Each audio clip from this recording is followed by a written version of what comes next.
নমস্কার সকলকে।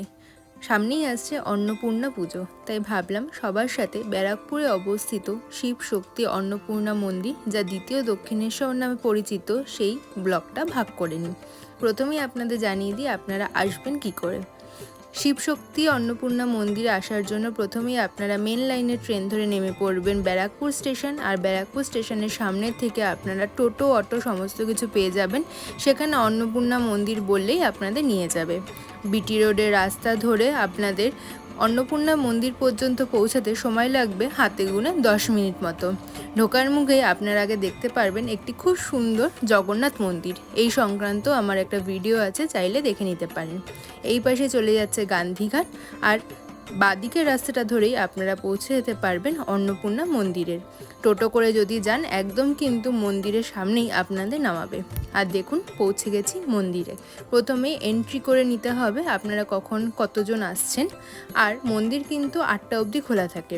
গেটের মুখে সমস্ত পূজার ডালি ফুল সব কিছু বিক্রি হয়, আপনারা নিজেদের সাধ্য মতো কিনে মাকে পুজো দিতে পারেন। বাইরের তোরণেই রয়েছে একটি সিংহ, তাই মন্দিরের দ্বারটি সিংহ দ্বার নামেই পরিচিত। চলুন ধীরে ধীরে পুরো মন্দিরটা আপনাদের ঘুরিয়ে দেখাই এবং এই মন্দিরের যে ইতিহাস সেটাও আপনাদের সামনে তুলে ধরব। এই বছর 2026 সালে অন্নপূর্ণা পুজো পড়েছে 26শে মার্চ। সেই উপলক্ষে 25, 26, 27 তারিখ অন্নপূর্ণা মন্দির বিশাল মেলার আয়োজন করা হয়েছে। তার সাথে কিন্তু থাকছে বিশেষ পুজো এবং ভোগেরও ব্যবস্থা। আগামী 15 তারিখ থেকে কিন্তু আপনারা সেই কুপন কেটে নিতে পারেন। দক্ষিণেশ্বরের মন্দিরে আপনারা দেখেছেন প্রায় কিন্তু 12টা শিব মন্দির আছে মন্দিরের ঠিক পাশে। তো সেই আদলেই যেহেতু এই অন্নপূর্ণা মন্দির তৈরি, সেই জন্য এই অন্নপূর্ণা মন্দিরে ঠিক সামনেই রয়েছে 6খানা শিব মন্দির। এই পাশে রয়েছে 3টি শিব মন্দির এবং ওই পাশে রয়েছে 3টি শিব মন্দির। তো সব মিলিয়ে এখানে টোটাল 6টা শিব মন্দির রয়েছে। আপনারা কিন্তু প্রত্যেকটা দর্শন করবেন। তো চলুন আপনাদের এক এক করে প্রত্যেকটি শিব মন্দির দেখাই।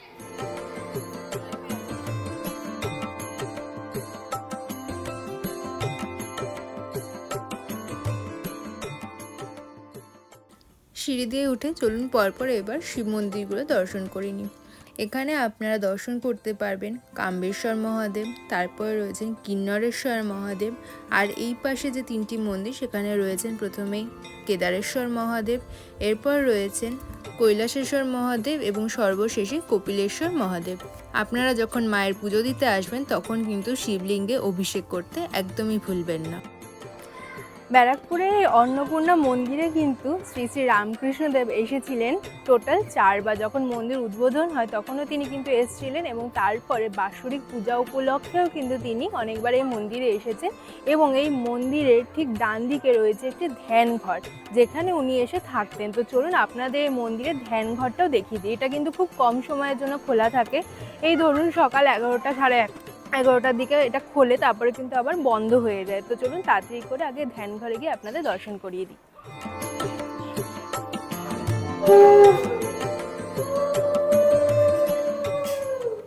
আমি প্রথমে রানীমার কথা বলি, যার মূলে এই মন্দির দক্ষিণেশ্বরের মন্দির।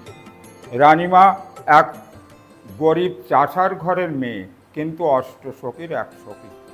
ওনার প্রবল ইচ্ছা মা ভবতারিণী রামকৃষ্ণদেবের প্রতি ভক্তি। ওনার বাবা চাষবাস করে, উনি একটা ছোট্ট কুড়ে ঘরে বাস করে। এখানকার জমিদার রাজা ছিলেন পিতদাস। এই পিতদাস ঘোড়ার গাড়ি, পিকেটিং গাড়িতে চড়ে অনুচরণা নিয়ে যাচ্ছেন। হঠাৎ রানীমা গঙ্গার থেকে চান করে কুটিরের দিকে যাচ্ছেন। একজন অনুচরকে বলল পিতদাস, এই দেখতো উনি কোন ঘরে ঢোকেন, বাচ্চা মেয়েটা।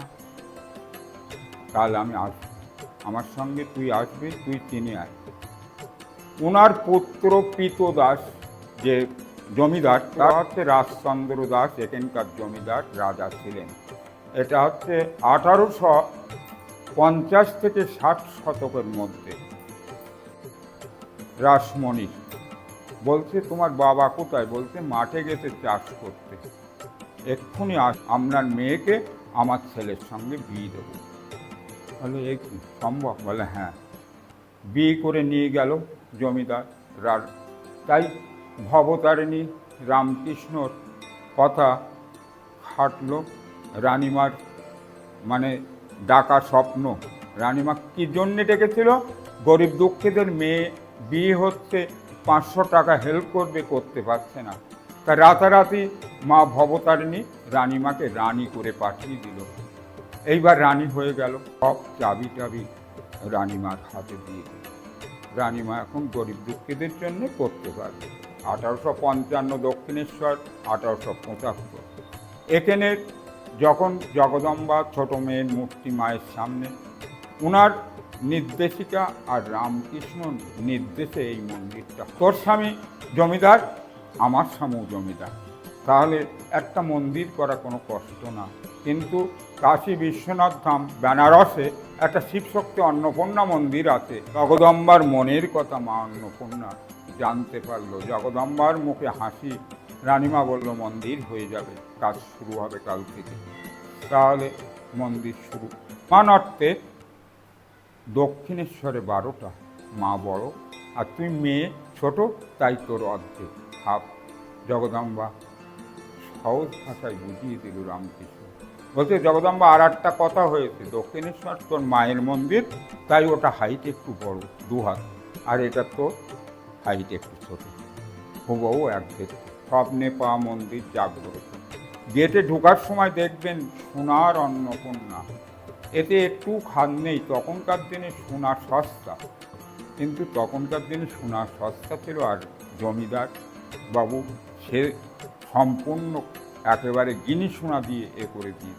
আর বাবা কোষ্ঠী পাথর, বাবা পাশে রয়েছে, ওটা কোষ্ঠী অষ্টধাতু।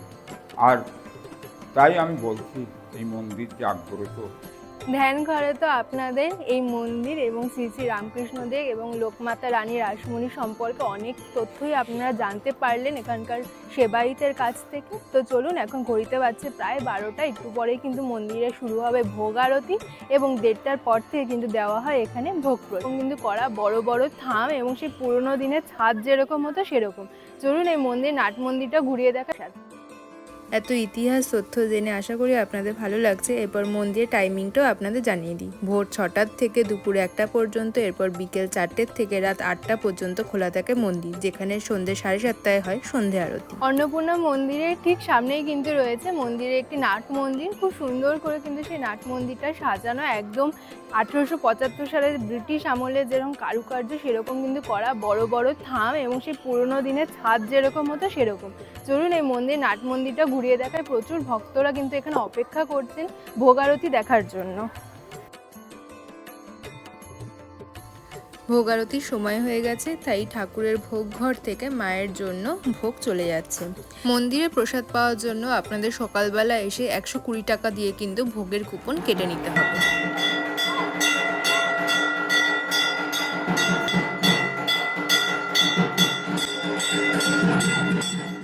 প্রতিদিন মাকে অনেক আড়ম্বরের সাথে ভোগ প্রদান করা হয় এবং সন্ধেবেলা তো লুচি সহযোগে শীতল ভোগ থাকে। সামনেই যে অন্নকূট উৎসব আসছে, সেখানে কিন্তু প্রায় 100 কেজির অন্নকূট তৈরি করে দেওয়া হয়। এই মন্দিরের সবচেয়ে বড় উৎসব হলো এই অন্নকূট উৎসব। আর প্রত্যেক দিনে ভোগ প্রসাদে প্রথমেই থাকে পোলাও, তারপরে সাদা ভাত, আলু পোস্ত, একটি পাঁচমিশালি তরকারি, পনিরের তরকারি, তার সাথে চাটনি, পাঁপড়, পায়েস, মিষ্টি, একটা ভাজা। সব মিলিয়ে কিন্তু জমজমাট একটা ভোগ প্রসাদ এখানে আপনারা এসে পেতে পারেন। আর অন্নকূটের দিন মাকে ভোগ লাগানো হয় পোলাও, 5 রকম ভাজা, সাদা ভাত, 5 রকমের মাছ, তরকারি, পায়েস ইত্যাদি দিয়ে। তাই যারা কাছাকাছি আছেন অবশ্যই চেষ্টা করবেন 25, 26, 27 তারিখে যে কোনো একদিন ভিজিট করতে এবং এই মন্দিরে এসে কিন্তু সত্যিই শান্তি লাভ করা যায়। পরিবারের সকলকে নিয়ে অবশ্যই আসবেন এবং ব্যারাকপুরে এই অন্নপূর্ণা মন্দিরে ঘুরে যাবেন। আজকের ভিডিওটাতে যতটা সম্ভব এখানকার ইতিহাস এবং মাহাত্ম্য শেয়ার করার চেষ্টা করলাম। আপনাদের এখন ঘুরিয়ে দেখাচ্ছি রাসমণি ঘাট, যেটা মন্দিরের ঠিক উল্টো দিকেই অবস্থিত। খুব সুন্দর তোরণ করে কিন্তু ঘাটটা বাঁধানো। যখন মন্দিরে আসবেন এই ঘাটে ঘুরে যেতেও ভুলবেন না। আজকের ভিডিওটা এখানেই শেষ করছি। আশা করছি আপনাদের ভালো লাগলো। ভালো লেগে থাকলে কিন্তু লাইক, শেয়ার, কমেন্ট করতে ভুলবেন না। এরপর আপনারা কোন মন্দিরের ভিডিও দেখতে চান সেটাও কিন্তু আমাকে কমেন্টে জানাতে পারেন। সাবস্ক্রাইব করে পাশে থাকবেন আরও এই ধরনের ভিডিও দেখার জন্য। দেখা হবে পরবর্তী ব্লগে। ভালো থাকবেন, ধন্যবাদ।